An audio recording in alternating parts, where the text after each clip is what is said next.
করলো। প্রশ্নগুলোর মধ্যে প্রশ্নও ছিল, আচ্ছা সে যে নিজেকে নবী বলে, আমাকে বলো তো তার পূর্বপুরুষদের মধ্যে, অর্থাৎ তার বাপদাদার মধ্যে বা দুই এক পুরুষের মধ্যে এরকম কেউ ছিল কিনা যে নিজেকে নবী দাবি করেছে? সে বলেছে না না, এরকম কেউ ছিল না। এই প্রশ্ন করার দরকার কি? প্রশ্ন করার দরকারই এটা যে নবী দাবি করাটাকে অনেকে নিজেদের একটা ক্ষমতা, নিজের একটা আধিপত্য, নিজেদের একটা ধান্দা হিসাবে অর্জনের চেষ্টা করেছে।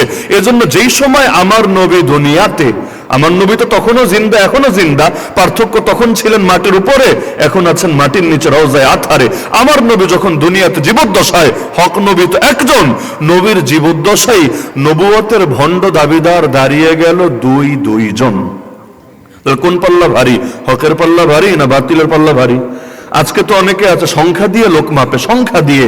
ওই ভণ্ডর ওরসে কত লোক হলো, ওই দরবার, বিভিন্ন শিরকি দরবারের মধ্যে কত লোকের আনাগোনা হলো, লাস্টে গিয়ে হুজুরদেরকে ইমোশনাল ভাবে ব্ল্যাকমেল করতে চায়। এই যে লক্ষ লক্ষ মানুষ গঞ্জিকা সেবনের জন্য একত্রিত হয়েছে, আপনারা কি এক বাক্যে সবাইকে ভণ্ড বলতে চান? এক বাক্যে সবাইকে বেদাতি বলতে চান? আরে ভাই, সংখ্যা থেকে হবেটা কি? আমার নবীর সময় হক নবী একজন, আর নবুয়তের ভণ্ড দাবিদার দাঁড়িয়ে গেল দুইজন।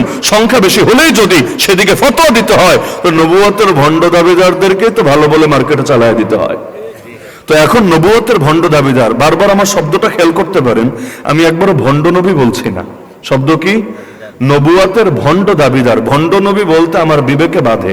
আমি জায়েজ না জায়েজের ফতোয়া দিচ্ছি না, আমার বিবেকে বাধে। মানে নবী শব্দের সাথে ভণ্ড শব্দটা অ্যাড করব, এটা আমার বিবেক কবুল করে না। এজন্য বারবার বলছে নবুয়তের ভণ্ড দাবিদার কয়জন? দুইজন। প্রথম জনের নাম আসওয়াদ আনাসি, অনেকে বলে আনসি, শুদ্ধ উচ্চারণ আসওয়াদ আনাসি। দ্বিতীয় জন মুসাইলিমা, বাংলাদেশের লোকে বলে মুসাইলামা, সহি উচ্চারণ মুসাইলিমা কাযযাব। কাযযাব তার নাম না, কাযযাব মানে হলো চরম মিথ্যুক, সাধারণ পর্যায়ের মিথ্যুক না, একদম সেই লেভেলের মিথ্যুক। তাহলে এক হলো মুসাইলিমা কাযযাব, আর এক হলো আসওয়াদ আনাসি।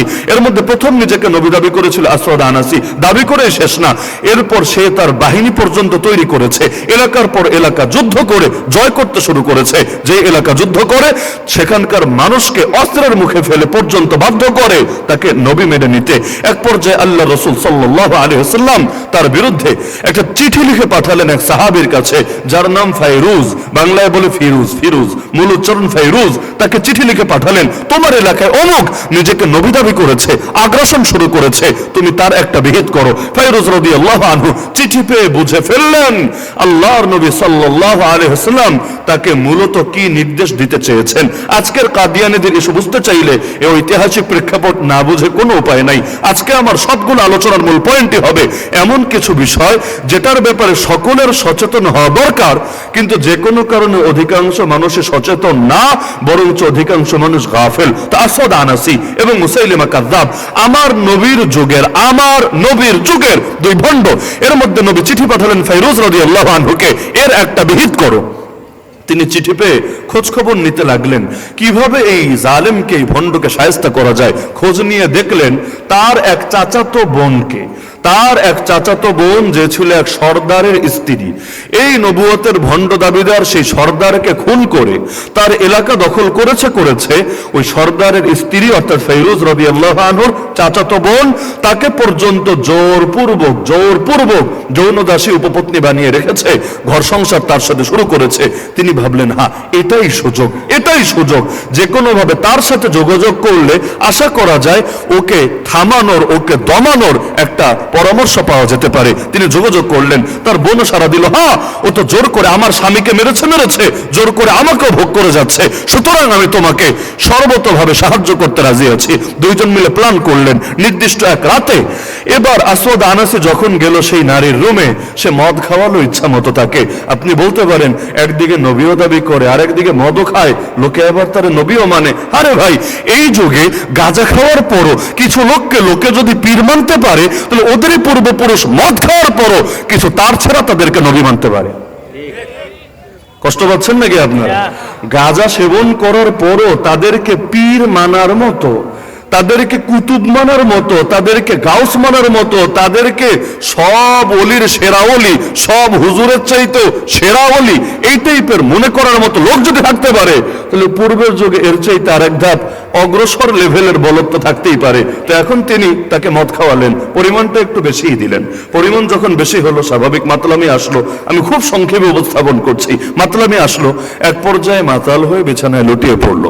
এবার সেই নারী নির্দিষ্ট ধরনের একটা আওয়াজ করলো, শীষ দেওয়ার মতো, যেটা টের পেয়ে গেলেন ফেরুজ রাদিয়াল্লাহু আনহু।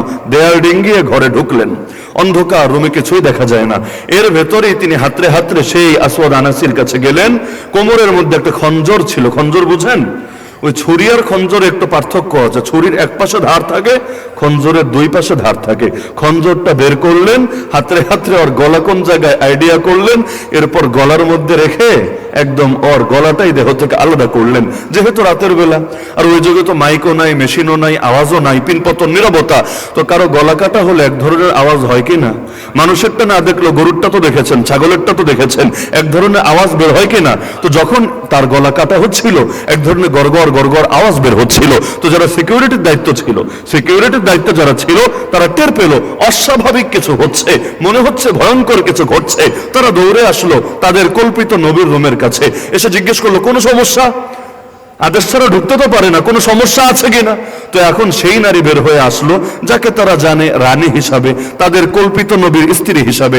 সেই নারী ঠান্ডা মাথায় এসে জবাব দিল। এই বাক্যটা আমার যতবার মনে পড়ে ততবার হাসি আসে। ঠান্ডা মাথায় জবাব দিল, আরে টেনশনের কিছু নাই। আন-নাবিয়্যু ইউহা ইলাই, আন-নাবিয়্যু ইউহা ইলাই। তার বলে আমরা বুঝে ফেলার কথা। আরে নবী ধ্যানে বসেছে, নবীর কাছে ওহী আসছে। ওহী আসলে একটু আওয়াজ তো হতেই পারে, ডাউনলোড হতে গেলে ভারী জিনিস তো, একটু আওয়াজ হতেই পারে। টেনশনের কিছু নাই, তোরা ঠান্ডা থাক। সকালবেলা নতুন কিছু বিধান পাবি, নবীর ধ্যান শেষ হোক, আওয়াজও অটোমেটিক বন্ধ হবে। তারাও খুশি যাক, ওদের নবী যেহেতু, টুকটাক আওয়াজ তো হতেই পারে, কত ব্যাপার স্যাপার থাকবে মারেফতি, ওদের মাথায় ধরবে না। ওরা চলে গেল। এদিকে ফেরুজ রাদিয়াল্লাহু আনহু আর কল্লাটা দেহ থেকে আলাদা করে আল্লাহ নবীর কাছে চলে গেলেন। আল্লাহর নবী তাকে জান্নাতে সুসংবাদ শুনিয়ে দিলেন। নিধন হয়ে গেল এক ফিতনা। দ্বিতীয় ফিতনা দাঁড়ালো মুসাইলিমা কাযযাব। একদিকে নিজেকে নবী দাবি করলো, আরেকদিকে চিঠি পাঠায় দিল আমার নবীর কাছে। কিরে মুহাম্মদ, সব দেখে তুমি একাই খাচ্ছ, যুদ্ধ করেও যা অর্জন করছো, সব তুমি আর তোমার কুরাইশে দখলে রেখেছো। তা আমি কি বসে বসে আঙ্গুল চষবো? আরে এক কাজ করো, কুরাইশকে অর্ধেক দাও, আমাকে অর্ধেক দাও, 50-50 ক্ষমতার ভাগাভাগি, মানে চাঁদার ভাগ সব এক দল নিলে হবে? আরে খাও তো ভাই, আমাদের দিয়া খাও, সবাই ভাগে যোগে খায়, তাহলে কারো আর জ্বলবে না, কেউ আর কারো বিরুদ্ধে প্রতিবাদ করবে না। তো সে প্রস্তাব পাঠালো, সব শুধু কুরাইশের দখলে দিলে চলবে? আমারও তো অধিকার আছে।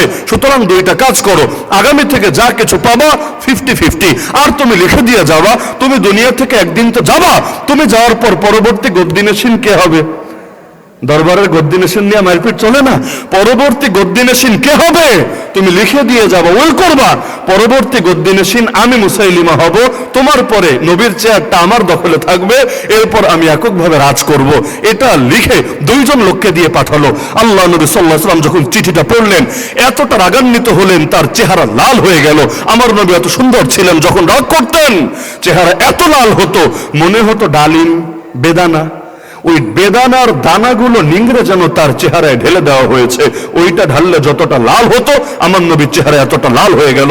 আমার নবী সেই দূত যারা চিঠি নিয়ে আসলো তাদেরকে জিজ্ঞেস করলেন, আচ্ছা মুসাইলিমা যে কথা লিখেছে তোরাও এর সঙ্গে একমত কিনা? বললো, হ্যাঁ আমরাও একমত, আমরা তাকে নবী মানি, তাকে রাসূল মানি, সুতরাং সে যা বলে কোনো কিছুর সঙ্গে দ্বিমত রাখি না। আল্লাহ নবী বলেন, শোন, লাউলা আন্নার রাসূল লা তুকতাল লা দরাবতু আনাকাকুমা।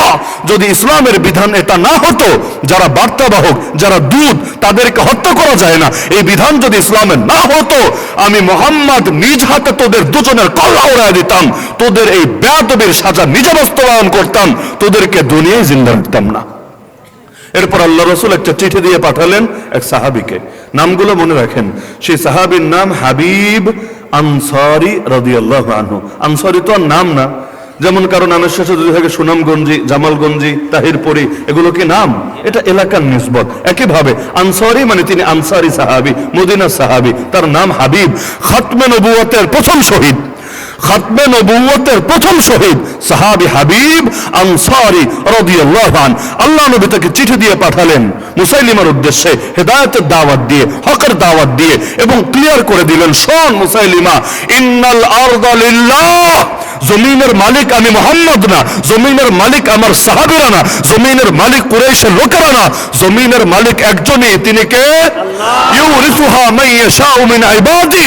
এই জমিনের ওয়ারিস কে হবে, এর উত্তরাধিকারী কে হবে, এই ফয়সালা আমাদের হাতে না, এটা আল্লাহ যাকে চান তাকে এই জমিনের উত্তরাধিকারী বানান। ওয়াল আকিবাতু লিল মুত্তাকিন, চূড়ান্ত উত্তম পরিণতি একমাত্র মুত্তাকিদের জন্য বরাদ্দ।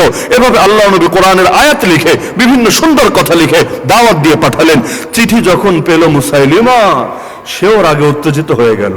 কিন্তু পার্থক্য কি?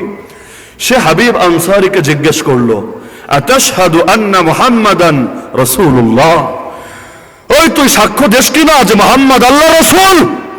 তিনি বললেন, অবশ্যই আমি সাক্ষ্য দেই, আশহাদু আন্না মুহাম্মাদান রাসূলুল্লাহ, আমি সাক্ষ্য দেই মুহাম্মদ সাল্লাল্লাহু আলাইহি ওয়াসাল্লাম আল্লাহর রাসূল।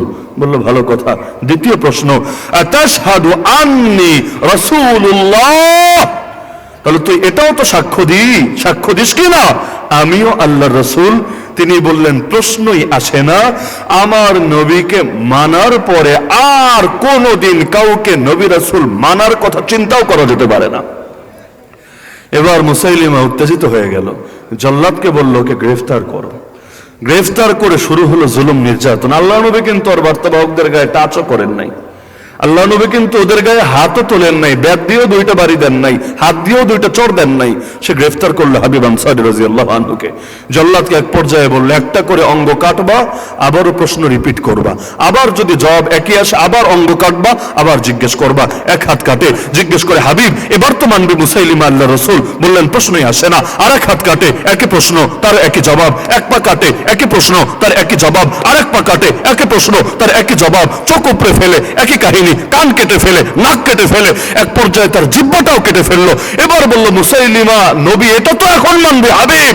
তিনি মুখ দিয়ে তো আর বলতে পারছেন না, জিহ্বাই কেটে ফেলেছে। তিনি মাথা নাড়ালেন, প্রশ্নই আসে না, আল্লাহ রাসূলের পর আর কাউকে আমি রাসূল মানতে রাজি না। অবশেষে এক পর্যায়ে তাকে জানে মেরে ফেললো। আল্লাহর বান্দা জান দিয়ে দিলেন, তবু ঈমান দিলেন না, ঈমানের ক্ষেত্রে কম্প্রোমাইজ করলেন না। খবর পৌঁছে গেল মদিনায়। তার মাও জানতে পারলো, যার মাকে সবাই চেনে ইতিহাসে উম্মে হাবিব নামে, আসল নামই হারিয়ে গেছে।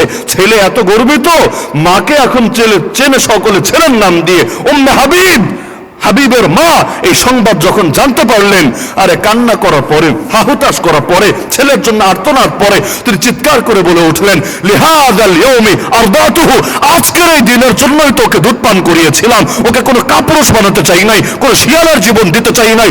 আমার ছেলে নবীর ইজ্জত হেফাজতের জন্য জান কোরবান করবে, এমন একটা দিনের স্বপ্নই তো দেখেছিলাম। সেই স্বপ্ন দেখে ছোটবেলা থেকে তাকে ধীরে ধীরে লালন পালন করেছিলাম। আল্লাহ আমার দিলের তামান্না কবুল করেছে। আয় আল্লাহ, তুমি যদি আমাকে তৌফিক দাও, আমি আমার ছেলের রক্তের প্রতিটা ফোঁটার বদলা নিতে চাই। আমি এই মুসাইলিমাকে নিজ হাতে জাহান্নামে পাঠাতে চাই। কে বললেন? কোন পুরুষ না, একজন নারী। কোন নারী? বয়স্কা নারী, হাবিব রাদিয়াল্লাহু আনহুর মা। আফসোস না, আল্লাহর সঙ্গে প্রতিজ্ঞাবদ্ধ, কিন্তু প্রতিজ্ঞা তো তার আগে আরেকজন করে ফেলেছে। এখন আল্লাহর কাছে যে আগে চেয়েছে, আল্লাহ তারটাও আগে কবুল করে ফেলেছে। আরেকজন, যার নাম ওয়াহশী রাদিয়াল্লাহু আনহু। ওয়াহশী ইনি হলেন সেই ব্যক্তি আল্লাহর নবীর আপন চাচা হামজা রাদিয়াল্লাহু আনহুকে হত্যা করেছিলেন যুদ্ধের ময়দানে। এমনকি এরপরে আবু সুফিয়ানের স্ত্রী হিন্দা, যদিও পরবর্তীতে তারা মুসলমান হয়েছেন, কিন্তু হিন্দা সেই হামজা রাদিয়াল্লাহু আনহুর বুক চিরে কলিজাটা পর্যন্ত বের করে চিবিয়ে খেয়েছে। এই ওয়াহশী যখন মুসলমান হন, আরে আল্লাহ যে কারে হেদায়েত দিবেন এটা তো আল্লাহই ভালো জানেন। এই ওয়াহশী যখন মুসলমান হন, আল্লাহ রাসূল তাকে বলেন, ওয়াহশী আমি তোমার মুসলমান হওয়াকে স্বীকৃতি দিচ্ছি, আমি তোমাকে মুসলমান হিসাবে মেনে নিচ্ছি, কিন্তু তোমার কাছে আমার একটা আবেদন, খবরদার তোমার চেহারাটা আমাকে আর দেখাবা না, তুমি আমার সামনে আর আসবা না। তোমাকে যতবার দেখি আমার চাচার কথা মনে পড়ে যায়, তোমাকে যতবার দেখি আমার হামজার স্মৃতি স্মরণে এসে যায়। তো নবীর দিলে কোন উম্মতের ব্যাপারে যদি কষ্ট থাকে, তার দুনিয়াও বরবাদ, তার আখিরাতও বরবাদ। আমি চাই না তোমার কোনো ক্ষতি হোক। সুতরাং মানছি তুমি মুসলমান, কিন্তু খবরদার আমার সামনে আসবা না, দূরে দূরে থাকবা। ওয়াহশী বড় কষ্ট পেলেন, আয় আল্লাহ তোমার নবীর দিলে এমন কষ্ট দিলাম, ঈমান আনার পরও পাপ তো মাফ হয়েছে, তো নবীর দিলের কষ্ট তো দূর হয় নাই। আর আল্লাহ, তুমি যদি আমাকে তৌফিক দাও, তোমার নবী সবচাইতে আপনজনকে যেভাবে আমি হত্যা করেছি, তুমি যদি তৌফিক দাও, তোমার নবী সবচাইতে বড় দুশমনকেও নিজ হাতে জাহান্নামে পাঠাতে চাই। আল্লাহ ঠিকই কবুল করেছেন। এই মুসাইলিমা কাযযাবকে ওয়াসি নিজ হাতে জাহান্নামে পাঠিয়েছেন। তিনি মারতে দেরি, এর কিছুক্ষণের মধ্যে উম্মে হাবিব, ওই হাবিব রাদিয়াল্লাহু আনহুর মা, সেখানে পৌঁছতে দেরি না। এমনকি মজার বিষয় হলো, এই মুসাইলিমা নিজেকে যেমন নবী দাবি করেছে, ওর সঙ্গে পরবর্তীতে বিয়ে বসেছে এক মহিলা, যে মহিলাও নিজেরা নবী দাবি করেছে। ভেবেছে মহিলা মানুষ পিছিয়ে থেকে লাভ কি, হাতে হাত রেখে কাঁধে কাঁধ মিলিয়ে এগিয়ে যেতে হবে, সাম্যের দেশ প্রতিষ্ঠা করতে হবে, বৈষম্য রাখা যাবে না। নারীরা পিছিয়ে থাকবে কেন? নারীরা কি খালি প্রধানমন্ত্রী হবে? নারীরা কি খালি বিরোধী দলীয় নেত্রী হবে? নারীরা কি সংসদের প্রধান হবে? নারীরা কি জাস্ট স্পিকার হবে? নারীরা ইমাম হতে হবে, নারীরা খতিবও হতে হবে, নারীরা মুহতামিম হতে হবে, নারীরা শাইখুল হাদিস হতে হবে। তো এরকম ভূতি মনে হয় এসেছিল তার মাথায় আর কি। সে ভেবেছে নারী হয়ে পিছিয়ে থেকে লাভ কি, নারীকে নবীও হতে হবে। দলিলও দিল। আরে আল্লাহ রাসূল হাদিসে বলেছেন, লা নাবিয়্যা বাদি, লা নাবিয়্যা বাদি, আমার পরে আর কোন নবী আসবে না। এই নবী শব্দটা তো স্বাভাবিকভাবে পুরুষবাচক শব্দ, নবী তো আলাদা করে বলেন নাই লা নাবিয়্যাতা বাদি। আরবি ব্যাকরণ যারা বুঝেন বুঝবেন, লা নাবিয়্যাতা বাদি, আমার পরে কোন লেডি নবী আসবে না। আল্লাহ নবী তো এরকম স্পেসিফিক কিছু বলেন নাই। তো যেহেতু লেডির বিষয়টা বলেন নাই, সুতরাং পুরুষের জন্য দরজা বন্ধ হতে পারে, লেডিসদের জন্য তার বন্ধ হয় নাই, এজন্য দাবি করেছে। কিন্তু এখন চিন্তা করলো সে একার কয়জন অনুসারী সামলাবে, যদিও কম সামলায়নি। ওই মহিলা যখন নিজেকে নবী দাবি করেছে, মুরিদ একেবারে কম তৈরি হয় নাই, আর উম্মত একেবারে কম তৈরি হয় নাই। এটা তো সিম্পল ব্যাপার রে ভাই। একই গজল একজন পুরুষ গাইলে দেখবেন ভিউ কয়টা হয়, আর একজন মহিলা যদি হিজাব পরেও গায় দেখবেন তার ভিউ কয়টা হয়। মহিলাদের পাল্লাতে এমনি ভারী হয়ে যায়, এমনি ভারী হয়ে যায়। তো সে নিজেকে নবী দাবি করেছে, উম্মত যে কম জুটেছে তা না। তারপরে চিন্তা করলো একা একা আর কদ্দুর আগানো যাবে, জোট করলে তো শক্তিটা আরো বেশি হবে। জোট করলে শক্তিটা বেড়ে যায় না? অনেকে আছে এককভাবে ক্ষমতায় যেতে পারে না, কিন্তু 10 জন 20 জন নিয়ে যদি যাওয়া যায়, মাশাআল্লাহ মারহাবা, লসের কি আছে? সে চিন্তা করলো পিছায় থাকলে হবে না, এমন কারোর সাথে ডিল করি যার সাথে জোট করে আমার এই দলটাকে আরো শক্তিশালী করা যাবে।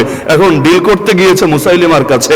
মুসাইলিমা অফার দিয়ে বসলো, তুমিও নবী লেডিস শাখা, আমিও নবী পুরুষ শাখা, তাহলে আর আলাদা থেকে লাভ কি? ওই জোটমোট কইরা লাভ নেই, চলো বিয়া কইরা জামাই বউ হয়ে যায়, তোমারও লাভ আমারও লাভ, তোমার মুরিদ আমারও হয়ে গেল, আমার মুরিদ তোমারও হয়ে গেল। সেও চিন্তা করলো বুদ্ধি তো খারাপ না, যাক হয়ে যায়, হয়ে গেল। অবশেষে ওই ওর স্বামী তো মারা পড়লো আশি রাদিয়াল্লাহু আনহুর হাতে, আর তিনি না থাকলে উম্মে হাবিব নিজেই গিয়ে বিদায় করে দিতেন দুনিয়া থেকে। কিন্তু ইতিহাসে একাধিক বর্ণনা আছে, কোন কোন বর্ণনা এমনও পাওয়া যায় মহিলা গ্রেফতার হয়ে গেল খালিদ বিন ওয়ালিদের হাতে, লোক আর পাইল না, খালিদ বিন ওয়ালিদের হাতে গ্রেফতার হলো। ভয় তার এত কাজ করলো ভেতরে, সে বলল ভাই আমারে ছাইরা দাও, আশহাদু আল্লা ইলাহা ইল্লাল্লাহ ওয়া আশহাদু আন্না মুহাম্মাদান আবদুহু ওয়া রাসূলুহু। মাথায় ভূত ধরেছিল, আর কোনো ভূত থাকবে না, চিরতরে ভালো হয়ে যাব। কোন কোন বর্ণনা এমনও পাওয়া যায় অবশেষে তার তওবার হালত দেখে, যে তওবাটা খাঁটি তওবাই ছিল, এটা দেখে আসলেই তাকে মুক্তি দেওয়া হয়েছিল, এবং তিনি পরবর্তীতে এমন ভালো বুজুর্গে পরিণত হয়েছিলেন যিনি মারা যাওয়ার পর অনেক সাহাবীও তার জানাজায় শরীক হয়েছেন।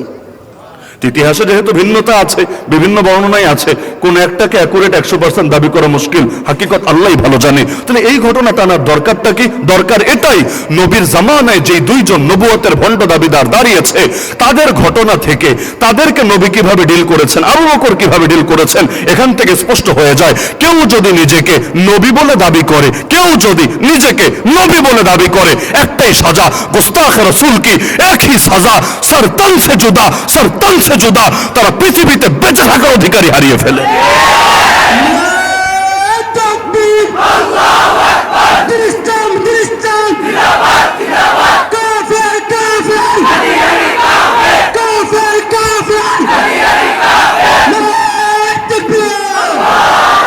সেকুলার রাষ্ট্রের ফরম্যাটের ভেতরে থেকে কথা বলতে গেলে অনেক সময় এমন হয় ইসলামের মূল মাসআলা কি, শরীয়তের মূল ফতোয়া কি, এটাই পাবলিক ভুলে বসে। আরে আমার দেশে চর্চা কি আছে এটা দেখার বিষয় না, লেকিন ইমানের জায়গায় তো কোনো অস্পষ্টতা রাখা উচিত না। আমলে যদি ত্রুটি থাকেও আল্লাহ একদিন না একদিন মাফ করবেন, ইমানে তো ত্রুটি রাখা উচিত না। যেমন আমি বিশ্বাস করি, আমি আপনার একমত হলেও বইলেন, দ্বিমত হলেও বইলেন, আমি বিশ্বাস করি আমার বাড়ি যদিও বাংলাদেশে, প্যালেস্টাইন আমি কোনোদিন যাই নাই, ফিলিস্তিন কোনোদিন আমি দেখিও নাই, কিন্তু আমি মনে করি মসজিদ আকসা রক্ষা করার দায়িত্ব শুধু গাজাবাসীদের না, মসজিদ আকসা রক্ষা করার দায়িত্ব শুধু ফিলিস্তিনিদের না, মসজিদ আকসা রক্ষা করার দায়িত্ব শুধু হামাসের না, এই দায়িত্ব আমারও, এই দায়িত্ব আপনারও। আমরা দায়িত্ব পালন করতে পারছি না, এটা আমাদের ব্যর্থতা, এটা আমাদের অপারগতা, এটা আমাদের সীমাবদ্ধতা। আমি নিয়মিত আল্লাহর কাছে দোয়া করি, নিয়মিত দোয়া করি, আল্লাহ আমার এই অপারগতাকে মাফ করো, আমার নাম মুনাফিকের লিস্টে লেখো না, আল্লাহ মুনাফিকের লিস্টে লেখো না, কারণ আমার দিলে চাওয়ায় কমতি নাই, সুযোগ পাচ্ছি না তো শরীক হতে পারছি না। বাস্তবতা এটাই, আজ যদি সুযোগ পেতাম কাফনের কাপড় গায়ে দিয়ে হলেও ময়দানে মুজাহিদিনের সঙ্গে হাতে হাত রেখে মসজিদ আকসা স্বাধীন করার লড়াইয়ে শরীক হতে এক সেকেন্ডের জন্য পিছা থাকতাম না।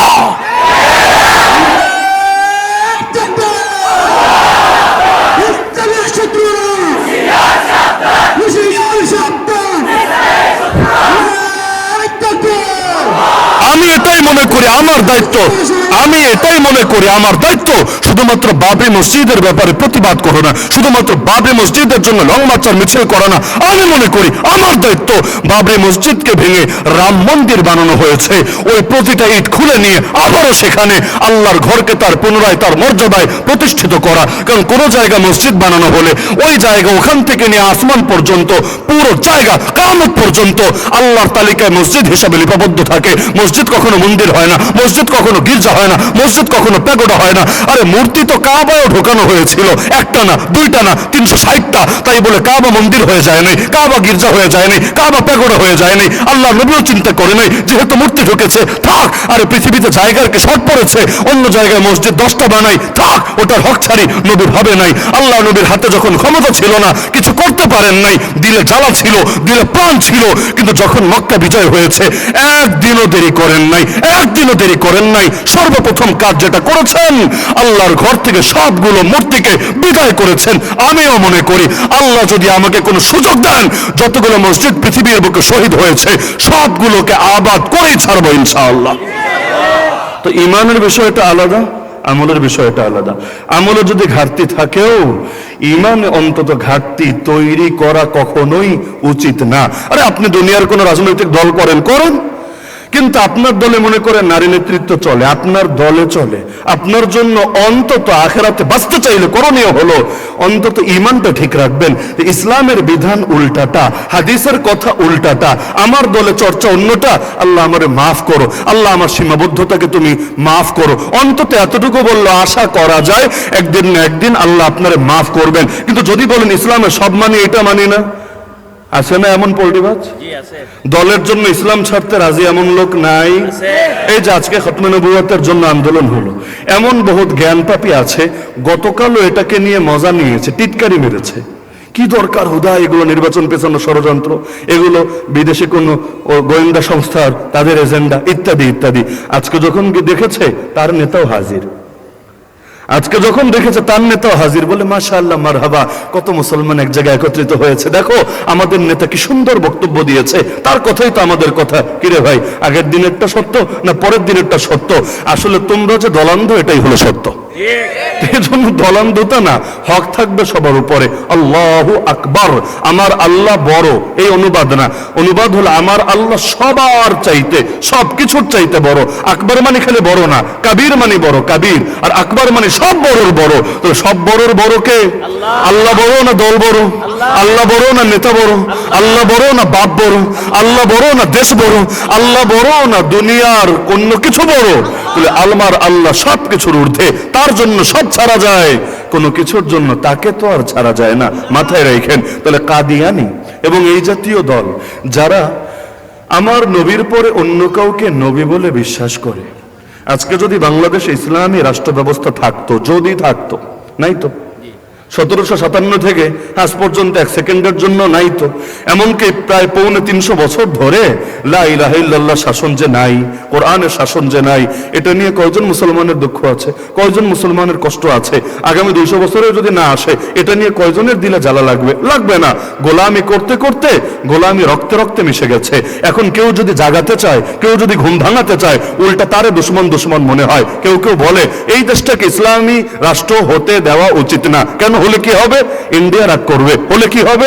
আমেরিকা নামক আব্বু মাইন্ড করবে। আরে হলে কি হবে? ন্যাটো যদি হামলা চালিয়ে দেয় তখন কি হবে? হলে কি হবে? জাতিসংঘ যদি স্যাংশন দেয় তখন কি হবে? আরে ভাবটা এমন, ইন্ডিয়ার হাতে হায়াত, আমেরিকার হাতে মৌত, জাতিসংঘের হাতে আমাদের তকদির, ন্যাটোর হাতে আমাদের ভাগ্য। আরে পাগল, ওদের হাতেই যদি সব থাকতো, ওদের হাতেই যদি সব থাকতো, এতদিন পৃথিবীতে আল্লাহর নাম নেওয়ার মতো লোক হয়তো খুঁজে পাওয়া যেত না। আমেরিকার হাতে সর্বময় ক্ষমতা থাকলে আফগানিস্তানের আকাশে আজকে লা ইলাহা ইল্লাল্লাহর পতাকা ওড়ার কথা না, আমেরিকার পতাকায় ওড়ার কথা। ইন্ডিয়ার হাতে, এই বিজেপির হাতে, এই নরেন্দ্র মোদী অমিত শাহর হাতে, এই রয়ের হাতে সর্বময় ক্ষমতা যদি থাকতো, আমাদের দিদিকে এই বুড়া বয়সে নিজের দেশ ছেড়ে ঘর ছেড়ে পরের কাছে গিয়ে বড় কষ্টে দিন কাটাতে হতো না। বাস্তবতা এটাই, সর্বময় ক্ষমতার মালিক আমার আল্লাহ। আমার আল্লাহ তার কর্তৃত্বে ভাগ অন্য কাউকে দেয় না। যেখানে নবীর হাতেই ক্ষমতা নাই, ক্ষমতা নবীর হাতে না আল্লাহর হাতে? নবীর হাতে ক্ষমতা থাকলে অন্তত আবু তলেবের কালেমা পড়াতেন। আর কারো কালেমা হোক না হোক, আবু তলেবের যে অবদান আছে ইসলামের জন্য, আমি মনে করি আমার মতো হাজার উসামা, হাজার না লক্ষ কোটি উসামা ইসলামের জন্য যা করেছে, এগুলোকে যদি এক পাল্লে উঠান, আবু তলেব একা যা করেছে, আবু তলেব অমুসলিম হয়ে ইসলামের জন্য একা যা করেছে, আমার নবীর যে খেদমত আঞ্জাম দিয়েছে, এটা আমার মতো হাজার লক্ষ উসামার কোরবানি মিলেও হবে না।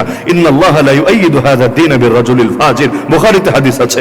এই আল্লাহ, আমার আল্লাহ ইসলামকে কখনো কখনো পাপিষ্ঠ লোকের দ্বারা শক্তিশালী করে, যার নিজের নসিবে জান্নাত নাই, কিন্তু আল্লাহ তার দ্বারা ইসলামের বিরাট উপকার, বিরাট খেদমত আঞ্জাম দেওয়ার ব্যবস্থা করে।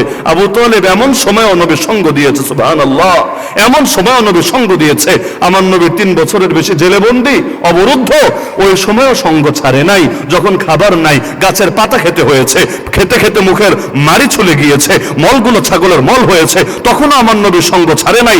এমনকি তার কবিতা আজও পাবেন ইতিহাসে, স্পষ্ট বলেছে, আমি যতদিন জীবিত আছি কুরাইশ কান খুলে শুনে নে, তোরা মুহাম্মাদের ক্ষতি করা দূরের কথা, মুহাম্মাদের গায়ে টাচও করতে পারবে না। মুহাম্মদ পর্যন্ত পৌঁছতে যদি তোদের হয়, আমার লাশের উপর পাড়া দিয়ে যেতে হবে। হাত্তা উয়াসসাদা ফি তুরাবি দাফিনা, আমি যতদিন জীবিত আছি তোরা মুহাম্মাদের কোনো ক্ষতি করতে পারবি না।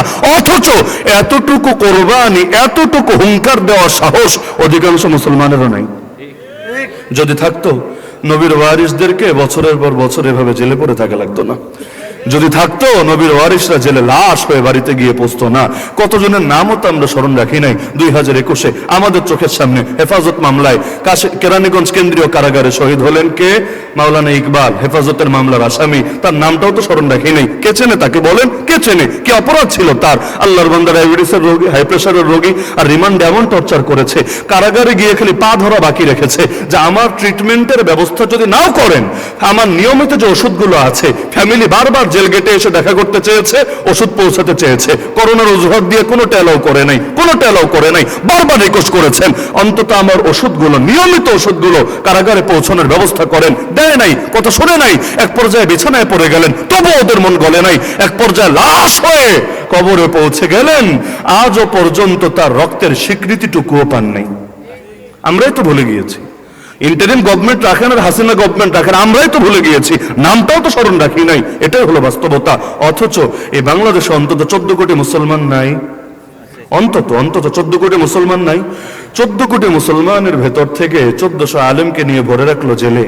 14 কোটি বাদ দেন, 14 লাখও যদি, মাত্র 14 লাখও যদি এক দফা এক দাবি নিয়ে নেমে আসতো রাস্তায়, দুইটা যে কোনো একটা, মাথা ছাড়া দেহ ভালো থাকতে পারে না। হয়তো আমাদের মাথার তাজ ওলামাদেরকে আমাদের বুকে ফিরিয়ে দেবেন, না হলে আপনাদের জেলে কত জায়গা আছে, আপনাদের বন্দুকে কত গুলি আছে আমরা দেখতে চাই, আমরা ভাবতে চাই। হয়তো তাদেরকে ফিরিয়ে দিবেন, নাহলে আমাদেরকেও তাদের কাছে নিয়ে যাবেন। কষ্ট করলে সবাই মিলে করব, আরামে থাকলে সবাই মিলে আরামে থাকবো। কিন্তু আলেমরা, নবীর ওয়ারিসরা, জামানার শ্রেষ্ঠ রাহবার কারাগারে পচে গুলো মরবে, আর আমরা ঘরে বসে পোলাও কোরমা খাবো না? এতটা মুনাফিকি করতে পারি না, এতটা বেঈমানি করতে পারি না? কি জবাব দিব আল্লাহর কাছে? কোন মুখ নিয়ে হাজির হব নবীজির সামনে? সুতরাং দুইটা যে কোনো একটা করেন। এভাবে এক দফা এক দাবি নিয়ে যদি রাস্তায় নামতে পারতো, কয়েকটা দিন অটল থাকতে পারতো, কয়জনকে মারতো, কয়জনকে ধরতো, কয়জনের হাতে হাত করা পড়াতো? বাস্তবতা এটাই, মাফ চেয়ে হলেও এই আলেমদেরকে মুক্তি দিতে ঠিকই বাধ্য হতো।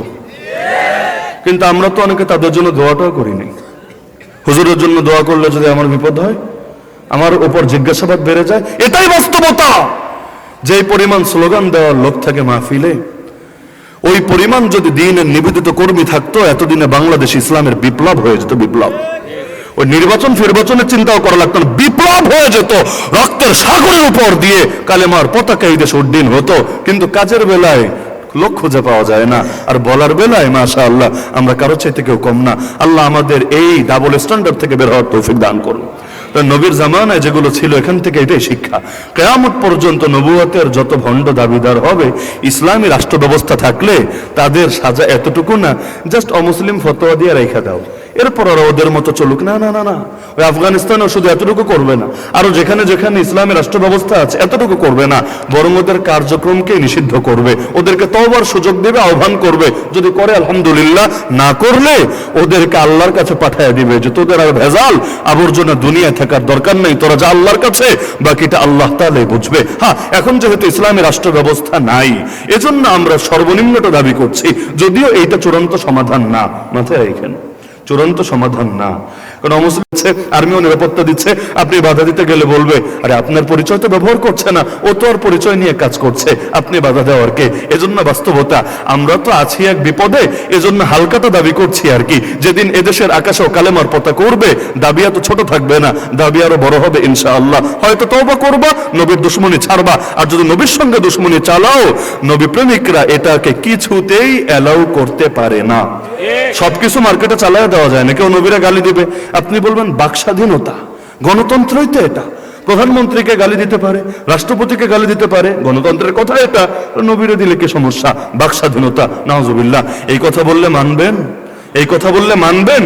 আপনার ভেতরে ঈমানের ন্যূনতম জজবা থাকলে বলবেন তোর মুখের স্বাধীনতার দাবি যদি হয় আল্লাহ নবীকে গালি দেওয়া, তাহলে স্বাধীনতা কেউ পাবে আর কেউ পাবে না, তা তো হবে না, তা তো হওয়া উচিত না। সুতরাং তোর মুখ যদি এমন লাগামহীন হওয়ার নামই হয় স্বাধীনতা, আমার হাতেও তো লাগাম থাকা উচিত না। তোর মুখের স্বাধীনতার দাবি যদি হয় আল্লাহ নবীকে গালি দেওয়া, মুসলমানের হাতের স্বাধীনতাও হবে তোদেরকে জাহান্নামের টিকিট ধরায় দেওয়া। সিম্পল জবাব, মা কানা জওয়াবুকুম ফাহুয়া জওয়াবুনা। এজন্য মাথায় রাখবেন, একটা জিনিস বোঝেন, আমরা স্লোগান দেই না কাফের কাফের, কাদিয়ানীরা কাফের স্লোগান দেই না? আসল স্লোগান কি জানেন? এই শব্দটা আমরা ভুলতে বসেছি।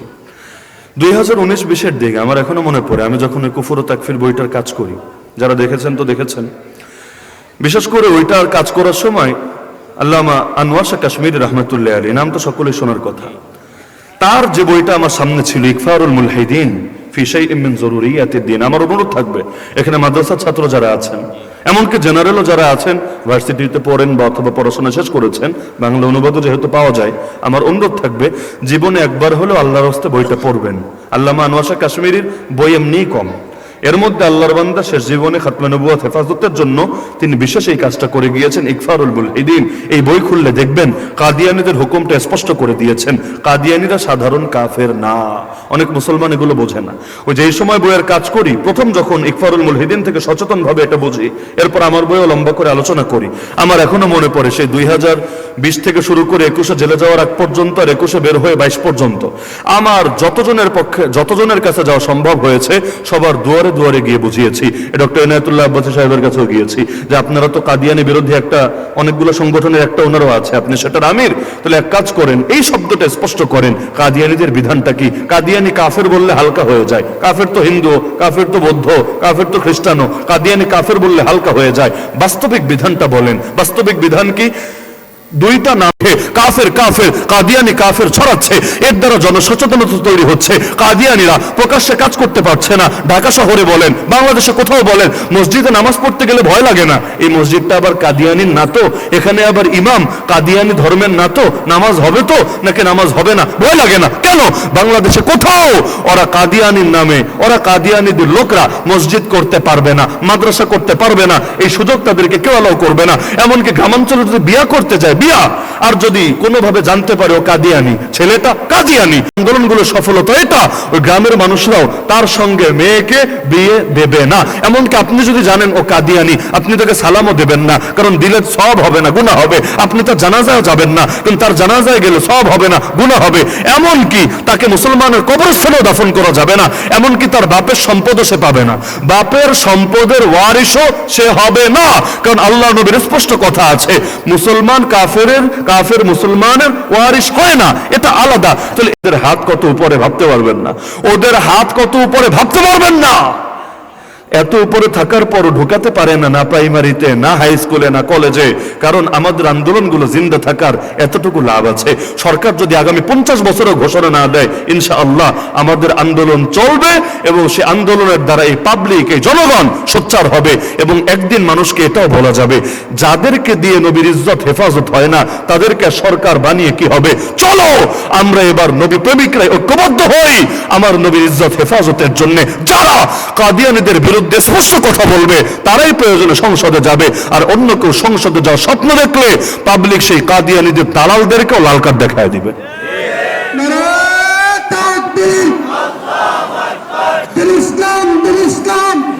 তো কাদিয়ানের সাধারণ কাফের না জিন্দিক?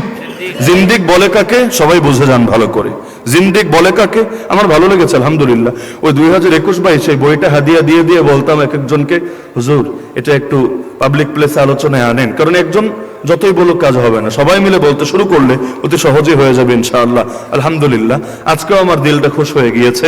আজকেও আলহামদুলিল্লাহ আব্বাসী সাহেব সহ দেখলাম অনেকেই জিন্দিক শব্দটা স্পষ্ট এনেছেন এবং কাদিয়ানীদের বিধানটা ক্লিয়ার করেছেন। এমনকি ইসলামী রাষ্ট্র ব্যবস্থা থাকলে সাজা কি হতো এটাও বলে দিয়েছেন। তো অন্তত এলেমের চর্চা হোক, এলেম জিন্দা থাকলে আমল একদিন হবে ইনশাআল্লাহ। কিন্তু এলেমে যদি হারায়া যায় আমল কোত্থেকে আসবে? ওই আশাও তো করা যাবে না। জিন্দিক কাকে বলে মাথায় বসান।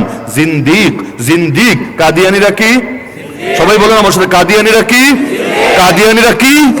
ওদেরকে সাধারণ কাফের বললে ওদের অপরাধ হালকা করা হবে, হালকা, বরঞ্চ ওদের অপরাধ এর চাইতে গুরুতর বটে। কেউ মনে করেন ধর্ষণ করেছে, আর কেউ ধর্ষণ করে মেরেও ফেলেছে।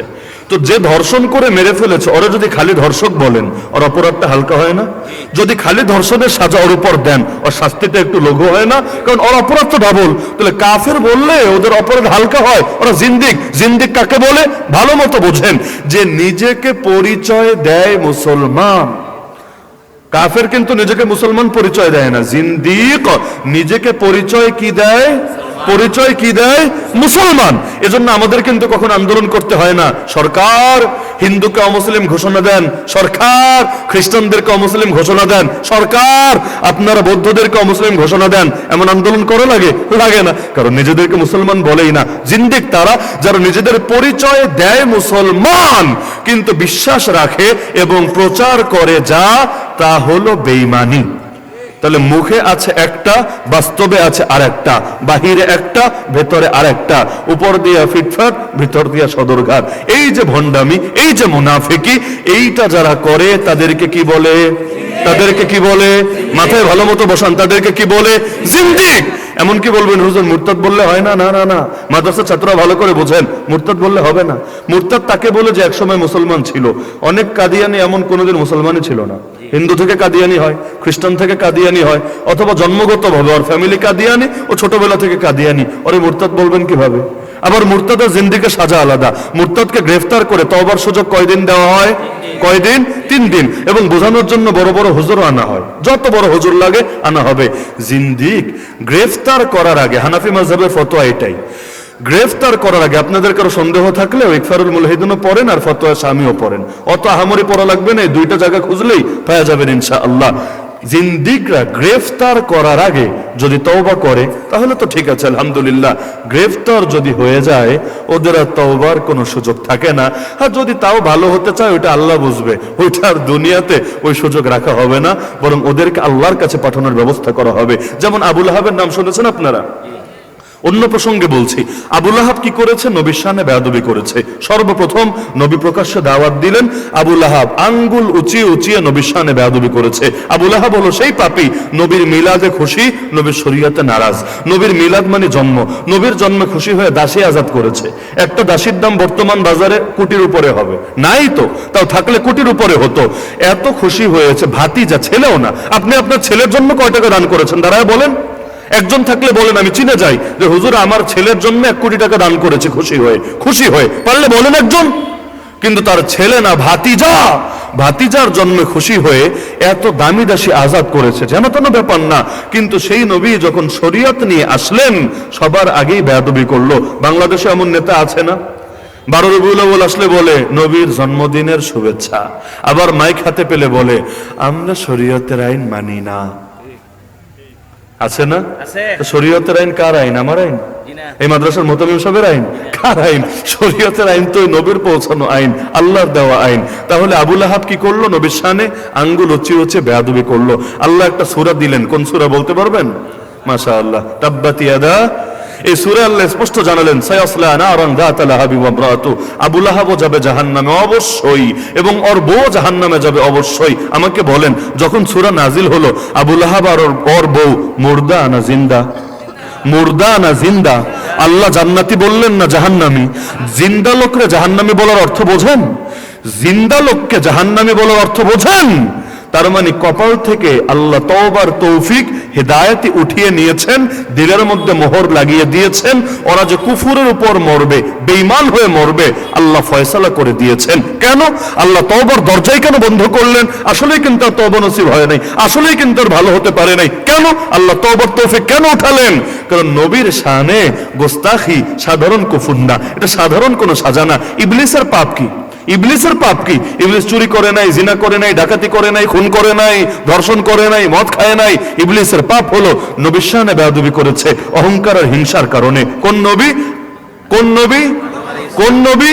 আব্বা আদম আলাইহিস সালাম। আব্বা আদমের দাম বেশি না আমার নবীর দাম বেশি? আব্বা আদমের শানে বেয়াদবি করেছে। আল্লাহ জানিয়ে দিয়েছেন ও চিরজাহান নবী চলে গিয়েছেন ১৫০০ বছর আগে। ইসলামের কোন কোন বিধানটা পৃথিবী থেকে নিশ্চিহ্ন হয়েছে? আমার নবী চলে গিয়েছেন ১৫০০ বছর আগে। নবীর কোন আদর্শটা পৃথিবীর মানুষের কাছে অপরিচিত বা নিশ্চিহ্ন নির্মূল হয়ে গিয়েছে? আমার নবী চলে গিয়েছেন ১৫০০ বছর আগে। ইসলামের কোন কোন সাইডটা পৃথিবী থেকে নাই হয়েছে? একটাও হয় নাই। বরঞ্চ কিয়ামত পর্যন্ত এটা হেফাজতের দায়িত্ব আল্লাহ নিয়েছেন, এবং আল্লাহ এক ধরনের সংস্কারকদের দ্বারা হার জামানায় এই সিলসিলা আল্লাহ জারি রাখবেন। তার নতুন নবী এসে কি করবে? নতুন নবী এসে কি করবে? আল্লাহ তাআলা ওই দায়িত্বটা নিজেই কিয়ামত পর্যন্ত নিয়েছেন, এবং তিনি তার খাস বান্দাদের দ্বারা সেই জিম্মাদারি পালন করাচ্ছেন। গোলাম আহমদ কাদিয়ানী কি করেছে? গোলাম আহমদ কাদিয়ানী কি করেছে? আর কাজ বলেন, কাজ বলেন যে ইসলামের হারায় যাওয়া এই বিধান উদ্ধার করেছে। হ্যাঁ, গোলাম আহমদ কাদিয়ানের মূল কাজ কি শুনবেন? গোলাম আহমদ কাদিয়ানের মূল কাজ কি শুনবেন? ব্রিটিশরা টাকা দিয়েছিল কেন শুনবেন? আজও পর্যন্ত ওদের হেড অফিস লন্ডনে কেন? ব্রিটিশরা ওদেরকে পালে কেন? ডক্টর ইউনূস সাহেব দেশে এসে ক্ষমতায় বসার আগে একটু কষ্ট দেই আর কি আপনাদের। কারো কাছে যদি মনে হয় এটা গীবত, সমস্যা নাই, তাহলে তাব্বাত ইয়াদা আবি লাহাবি ওয়া তাব গীবত, ওয়া ক্বালা ফিরআউনু যারুনি, এটাও গীবত, সবই গীবত। ডক্টর ইউনূস সাহেব, আরো শ্রদ্ধা করে বলি প্রফেসর ইউনূস সাহেব, তিনি যখন দেশে আসলেন এখনো ক্ষমতার গদিতে বসেন নাই। এটা রাজনৈতিক কথা, বুঝেন নাই? রাজনৈতিক কথা বলবো না, সব কথাই তো বলতে হবে। তিনি যখন আসলেন এখনো শপথ নেন নাই। এয়ারপোর্টে নেমে একটা ব্রিফিং করেছিলেন সাংবাদিকদের সামনে। কারো যদি মনে হয় আমি বিকৃত করে বলছি, আপনি এখন সার্চ করে দেখে যাওয়ার আগে আমাকে চ্যালেঞ্জ করতে পারেন। সেখানে সাংবাদিকদের সামনে ছোট করে, খুব বড় না, একটা তিনি ইন্টারভিউ দিয়েছিলেন বা ব্রিফ করেছিলেন, কিছু কথা বলেছিলেন। কথার মধ্যে এটা ছিল যে ছাত্ররা তো আমাকে ইনভাইট করে দেশে এনেছে, তাদের রিকোয়েস্টে আমি দায়িত্ব নিতে যাচ্ছি ইন্টারিম গভর্নমেন্টের চিফ হিসাবে। সব ঠিক আছে, ভালো কথা। তা আগামী দিনে আপনি কার কার অধিকার নিয়ে কাজ করবেন? আগামী দিনে কার কার অধিকার নিয়ে কাজ করবেন? এটা বলেন নাই আমি হেফাজতের মাজলুমদের অধিকার নিয়ে কাজ করব, কারণ যেটা করবেন না বলার কি দরকার? মামলা তো এখনো ওঠে নাই। হাসিনা চলে গেল ১.৫ বছর, মামলা তো এখনো ওঠে নাই। এখনো পর্যন্ত গলায় কাটা আছে। হুজুররা বেশি বাইরেন না, বাড়লে কিন্তু আবারও মামলা জিন্দা করে জামিন অর্ডার ক্যান্সেল করে সবাইরে লাল গুদামে ভরে রাখা যাবে। তিনি বলেছেন আগামী দিনে আমি কার কার জন্য কাজ করব? সংখ্যালঘুদের অধিকার রক্ষায় কাজ করব, আহমদী মুসলিমদের জন্য কাজ করব, আহমদী মুসলিমদের অধিকার রক্ষায় কাজ করব। আহমদী মুসলিম কারা? আহমদী মুসলিম কারা? যদি অধিকাংশ মানুষ জানে না, যদি জানতো আল্লাহর বান্দার কষ্ট করে শপথ পড়া লাগতো না, ঢাকা শহর অচল করে দিত যে আপনি কাদিয়ানীদের অধিকার রক্ষায় কাজ করবেন। বাহ, আপনি এয়ারপোর্টে নাইমা এই অধিকারের কথা আপনার মুখে চলে আসলো কেমনে? তার মানে যেই দেশ থেকে আসলেন, যাদের পারপাস সাফ করবেন, তারা কাদিয়ানীদের বিষয়টা বিশেষ এজেন্ডার মধ্যে রাখে। কাদিয়ানী নিয়ে তাদের বিশেষ দরদ এবং গরজ আছে। না হলে কত দলই তো আছে দেশে, কোনো দলের নাম আসলো না। এইটা আপনার মুখে স্পেশাল ভাবে, ইন্ডিভিজুয়াল ভাবে আসলো কিভাবে? তার মানে ডাল মে কুছ কালা তো জরুর হ্যায়। এটা নিয়ে সবাই টেনশনে পড়ে যেত, কিন্তু নাম পাল্টায় দিলে অনেক খেলা জমে। যেমন যদি বলে লোকটা মদ খায়, সবাই বোঝে। আজকাল মদ খায় বলে না, বলে লোকটা ড্রিঙ্কস করে। পাবলিক চিন্তা করে এটা আবার কোন ড্রিঙ্কস? সফট ড্রিঙ্কস না এনার্জি ড্রিঙ্কস না অন্য ড্রিঙ্কস? আগে বলতো লোকে সুদ খায়, সবাই বলতো ছি সুদখোর।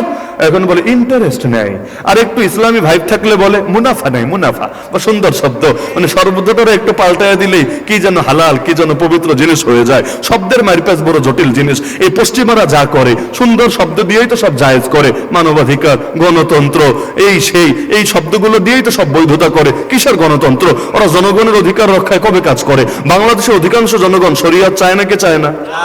শরিয়ত চায় নাকি চায় না?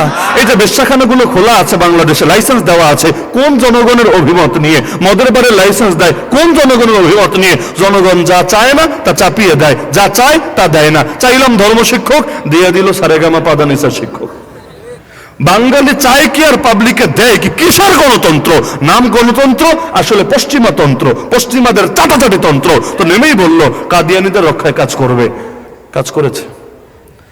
গত 1.5 বছরে যেই পরিমাণ সফলতা কাদিয়ানীরা পেয়েছে, বিগত বহুকালে তারা পায়নি।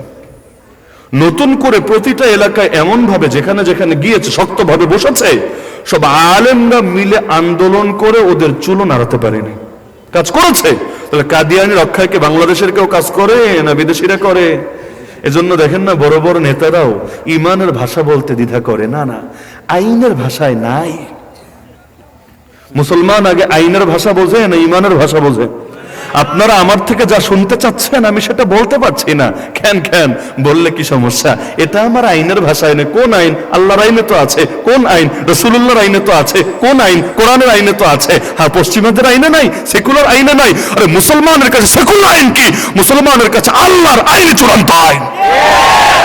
কাদিয়ানীদেরকে কাফের বলতে যদি মুখে বাঁধে, এটার জন্য যদি আপনার নতুন করে বিচার বিশ্লেষণ যদি কিন্তু তবে এত কথা লাগে, নিজেকে নবী প্রেমিক দাবি করবেন কিভাবে? আনোয়ার শাহ কাশ্মীরি রাহমাতুল্লাহ আলাইহি বলেছেন, যদি কাদিয়ানীদের বিরুদ্ধে অ্যাকশনে যেতে না পারি, খাতমে নবুয়ত হেফাজত করতে না পারি, আমার চাইতে, আমি কাশ্মীরের চাইতে গলির একটা কুত্তাও বেশি উত্তম হয়ে যাবে। আমি যদি নবীর ইজ্জত হেফাজত করতে না পারি, কি হবে? 14 কোটি মুসলমান থেকে যদি নবীর দুশমনরা প্রকাশ্যে দুশমনের সুযোগ পেয়ে থাকে, এমনকি এখন ওরা হজেও চলে যায়, ওমরাও চলে যায়, অথচ ওদের জন্য মক্কা মদিনায় প্রবেশ করা জায়েজ আছে। ওদের জন্য সেখানে ঢুকলে 200 কোটি মুসলমান কি জবাব দিবে আল্লাহর কাছে? এই অপবিত্রগুলো সেখানে প্রবেশ করা যে হারাম, সূরা তাওবায়ও আছে, নবীর একাধিক হাদিসেও আছে। যায় কিভাবে? কারণ পাসপোর্টে লেখা মুসলমান, আইডি কার্ডে লেখা মুসলমান, জন্মসনদে লেখা মুসলমান। কি হলো? এখনো স্লোগান দিতে হয় নবীর পরে নবী নাই, সংসদে আইন চাই। ছি, নবীর পরে নবী নাই, এটা চাইতে হবে। নবীর পরে নবী নাই, স্বাধীনতা 54 বছর এসে চাইতে হবে। তো কার কাছে? কোন হিন্দুর কাছে না, কোন খ্রিস্টানের কাছে না, কোন বৌদ্ধদের কাছে না, যাদের কেউ দাবি করে মদিনা শরীফে দেশ চালাবো, যাদের কেউ দাবি করে আগামী দিনে মদিনার ইসলাম কায়েম করব। আর কিসের মদিনার ইসলাম এটা? যেখানে আবার চাইতে হবে, যেখানে আবার তেল মালিশ করে আপনার থেকে আদায় করতে হবে। এমনকি যে পাকিস্তানের সকাল বিকাল গালি না দিলে অনেকের পেটের ভাত হজম হয় না, ওই পাকিস্তানও 1974-এ, আজকে না 1974-এ ওদেরকে অমুসলিম বলে ঘোষণা দেওয়া হয়েছে। অথচ আমরা 2025-এ এসে এখন স্লোগান দিতে হচ্ছে নবীর পরে নবী নাই, সংসদে আইন চাই। আল্লাহর কসম, এটা যদি কারো কাছে নতুন করে চায়া নিতে হয়, তার নতুন করে বুঝাইতে হয়, এরপরও সে যদি এটা নিয়ে তড়িঘড়ি করে, ওই লোকগুলো কিয়ামতের দিন কাদিয়ানীদের দালাল হিসেবে হাসর হবে। কাদিয়ানরা টিকে আছে ওদের পেছনে শক্ত ব্যাকআপ থাকার কারণে, আর কিছু না। পুরো বাংলাদেশে কাদিয়ানি কয়টা বলেন? ওরা যদি কোনো দলরে ভোট না দেয় কি লস আমারে বলেন? আজকে যদি কোনো দল বলে আমাদের নির্বাচনী ওয়াদা, আমাদের নির্বাচনী ওয়াদা, সব উন্নতি পরে, নবীর ইজ্জত হেফাজত করব আমরা আগে, নবীর ইজ্জত হেফাজত করব আগে ওয়াদা দিলে, ওই দলের ভোট কমবে না বাড়বে? কমবে না বাড়বে? আমি দায়িত্ব নিয়ে বলছি বাড়বে, 1000 বার বাড়বে। আমরাও এখানে বসে তাদের পক্ষে এই ক্ষেত্রে আমরা কথা বলবো না। একটা কাজের কাজ করেছে মাশাআল্লাহ, বলে না কেন? তার মানে বলবে পাবলিকই মূল কথা, জনগণে সকল ক্ষমতার উৎস, কিন্তু তারা ভিতরের কথা হলো ওদেরকে নারাজ করা যাবে না, আমেরিকাকে নারাজ করা যাবে না, জাতিসংঘ ব্রিটিশদেরকে নারাজ করা যাবে না। নাউজুবিল্লাহ। মুসলমান একজনের রাজি আর নারাজি চিন্তা করে, তিনি হলেন আল্লাহ, দ্বিতীয় কাউরে কোনো পরোয়াই করে না। তাহলে আমার নবীর ইজ্জত হেফাজতের জন্য ঐক্যবদ্ধ থাকতে রাজি আছেন না ইনশাআল্লাহ? আমরা যদি এক থাকি, আমরা যদি এই দাবিতে অনড় থাকি, অনড় তো থাকতে পারি না। সকালে আন্দোলনে নামলে বিকালে আইসা নিজেরাই কাদিয়ানি পণ্য খাওয়া শুরু করি। আজকে তো আমাদের ওস্তাদ আল্লামা আব্দুল মালিক হাফিজাহুল্লাহ ফতোয়া দিয়ে দিলেন, ওদের যে পণ্যগুলো আছে আপনাদের অনেকের বাসা খুঁজলে পাওয়া যাবে। তিনি তো ফতোয়া দিলেন এগুলো ব্যবহার করা হারাম, বর্জন করা ফরজ, ফতোয়া দিয়ে দিয়েছেন। তো এখন হারাম ফরজ ওই শরীয়তের ভাষা রাখেন, বাস্তবতা এটাই। কাদিয়ানীদেরকে কাফের ঘোষণা করা হয়েছিল পাকিস্তানে, কাফনের কাপড় পরে নেমেছে, গুলি শুরু করেছে, প্রথম কাতা শেষ, দ্বিতীয় কাতা সামনে এসেছে, আবার গুলি করেছে, একজনও ভাগে নাই, পালায় নাই, পরের কাতা সামনে এসেছে, শহীদের লাশ নিয়ে মিছিল শুরু হয়েছে। একদিকে রাজপথের আন্দোলন, আর একদিকে সংসদে মুফতি মাহমুদ রহমতুল্লাহ আলী সহ আরো কিছু যোগ্য আলেমরা ছিলেন। একদিকে সংসদে যোগ্য কিছু আলেমের মেহনত, আর একদিকে রাজপথের আন্দোলন, দুইটা দুয়ে দুয়ে চার হয়ে গেল, যোগ যোগ হয়ে সুন্দরভাবে ওই দেশের মধ্যে দিন কায়েম হলো। আমাদের দুইটার কোনোটাই হয় না। আমরা এই দাবিও করতে পারি না যে নেমেছি তো নেমেছি, হয়তো নবীর ইজ্জত হেফাজত করা নিশ্চিত করব, না হলে আমরাও লাশ হয়ে দুনিয়া থেকে চলে যাব, এছাড়া ঘরে ফিরবো না। না আমরা পারি এভাবে কাফনের কাপড় গায়ে দিয়ে নামতে, আর না পারি দেশে কিছু মুফতি মাহমুদকে আমরা জায়গা মতো পাঠাতে। হ্যাঁ, আমাদের ভাবটা এমন, আমরা শরিয়ত কায়েম করে উল্টে ফেলবো, তো বইটা নাস্তিকদের জন্য ছেড়ে দেবো, সেকুলারদের জন্য ছেড়ে দেবো, বামরামদের জন্য ছেড়ে দেবো। ওরা যা মনে চায় আইন বানাবে, আমরা খালি মিছিল করে আমাদের হক আদায় করব। অথচ দরকার ছিল, আমি মনে করি যে দলের হোক যে মতের হোক, অন্তত 50 জন মুফতি মাহমুদ যদি এখানে থাকে, ইনশাআল্লাহ আল্লাহ এবং তার নবীর জন্য লড়াইয়ে তারা আর কিছু না হলেও মোটামুটি শক্ত একটা অবদান রাখতে পারবে। এটাকে আমার মত না আপনারাও মনে করেন না? যতদিন পর্যন্ত ইসলামের শরিয়ত পূর্ণাঙ্গভাবে কায়েম না হবে, ততদিন পর্যন্ত এমন হলেও আমাদের ফাইট করা উচিত নাকি উচিত না? সুতরাং আল্লাহ আমাদেরকে তৌফিক দান করুন, আগামী দিনে আমাদের যে চূড়ান্ত লড়াই আসবে, সেই লড়াইয়ে সবাই যাতে শামিল থাকতে পারি, কেউ যাতে পিছায় না যাই, প্রয়োজনে জান দিয়ে হলেও আমরা এই অধিকার ছিনিয়ে নিতে পারি। এটার জন্য লাস্ট একটা বিষয় ক্লিয়ার করি। কারো কাছে যদি মনে হয় দেশের মানুষ ঠিকভাবে খেতে পারে না, ঠিকভাবে চিকিৎসা পায় না, এই পায় না সেই পায় না, আর আপনারা বসে আছেন কাদিয়ানি নিয়া, এগুলো ফার্স্ট প্রায়োরিটি না, এগুলো যদি কারো দিলে থাকে, ইদানিং বলেছে অনেকে, আমি বলবো ভাই তওবা করে নিয়েন আল্লাহর কাছে, তওবা করে নিয়েন আল্লাহর কাছে।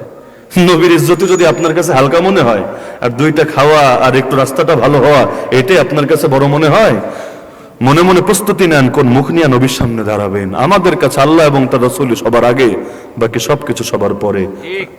ঠিক আছে ইনশাআল্লাহ। আল্লাহ আমাদের সবাইকে এই লড়াই অংশীদার থেকে তৌফিক দান করুন।